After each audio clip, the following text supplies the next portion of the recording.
Keem Jones. My boy,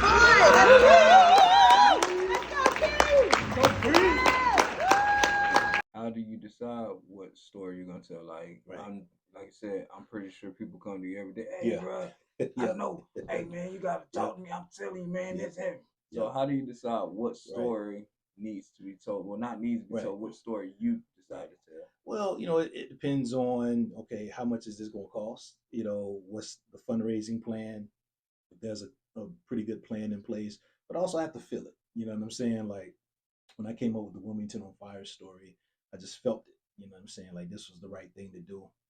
I also like to do stories that aren't talked about. I'm not trying to, follow everyone else. If someone else is doing this a film on this subject, I don't want to go that way. I want to go the opposite way. And so when I did Wilmington on Fire and decided to do that, man, no one was talking about 1898 massacre at all. No one was doing no films on it or anything. Same with the Grandmaster documentary about Grandmaster Vic Moore. No one's doing anything on Black martial artists. And so those, I think, are the biggest things. Is it a new lane? You know what I'm saying? Is a new way of telling a new story that the mainstream media isn't talking about? And also, can we actually pull it off? Now, there's a lot of documentary ideas that I have, but I can't pull them off yet because they will require a certain level of budget. You know what I'm saying? Whether it's about, music licensing or archival stuff or just having the time to really do it. Now, hopefully later down the road, getting more opportunities to more funding, I can do those things. But those are kind of how I kind of determine what project I'm going to do, budget, feasibility, and also do I really feel it and am I really passionate about it? All right. What was it about the Wilmington on Fire doc that made you want to tell that story? Man, I would say when I lived in Atlanta, this is like in 2008 when I first kind of wanted to tell it.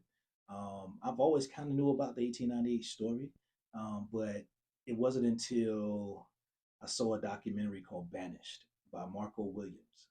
It's an excellent documentary, man. It's about he is the first person I saw do a documentary on racial massacres, and he's a brother as well. And so he documents 3 racial massacres that happened. I think 2 in Georgia and 1 in Arkansas, and they completely wiped out the Black communities there. So now don't know they got 0 Black population. At least in Wilmington, yeah, they did that massacre, but you still have some type of Black population there. This brother documented 3 racial massacres, and it just totally wiped out the Black population. There's no Black people there now at all, 0%. And so I said, man, what other racial massacres out here? So, I just started looking up some stuff. And then, the Wilmington story came up. I said, yo, I remember this. And let me try to pursue this. You know what I'm saying? I saw that no one was doing a documentary on it. I said, you know what? Let me go ahead and do it. I think it's the right time to do it. I was just moving back to North Carolina from Georgia. And I said, yo, I moved back to Laurinburg. Laurinburg's an hour and a half from Wilmington. I just started going there doing research. And we started to put a plan in place, man. It just made it happen.